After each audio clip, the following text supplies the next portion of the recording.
ಸ್ನೇಹಿತರೆ, ಪಾಪ್ಕಾರ್ನ್ ಮಾಡೋದು ಹೇಗೆ ಅಂತ ತಿಳ್ಕೊಳ್ಳಿ. ಒಂದು ಕಡಾಯಿ ಅಥವಾ ಬಾಣಲಿ ಥರದ್ದು ಏನಾದ್ರು ತಗೊಳ್ಳಿ.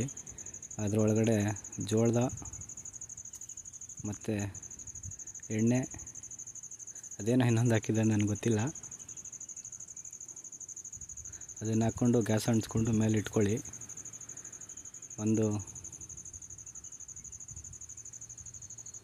ತಿರುಗಿಸ್ತಾ ಇರಿ. ಸ್ವಲ್ಪ ಹೊತ್ತು ಮುಚ್ಚಿ ಸಿಡಿಯೋಕ್ಕೆ ಸ್ಟಾರ್ಟ್ ಆಗುತ್ತೆ.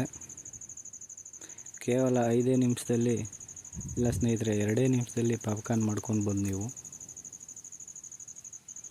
ಹೇಗೆ ಮಾಡ್ತಿದ್ದಾನೆ ನೋಡಿ. ನೀವು ಕೂಡ ನಿಮ್ಮ ಮನೆಯಲ್ಲಿ ಇದನ್ನು ಮಾಡೋಕ್ಕೆ ಟ್ರೈ ಮಾಡಿ ಸ್ನೇಹಿತರೆ. ಕೇವಲ 2 ನಿಮಿಷದಲ್ಲಿ ಪಾಪ್ಕಾರ್ನ್ ರೆಡಿ. ಇದೇ ರೀತಿ ವಿಡಿಯೋಗೋಸ್ಕರ ಸಬ್ಸ್ಕ್ರೈಬ್ ಮಾಡಿ.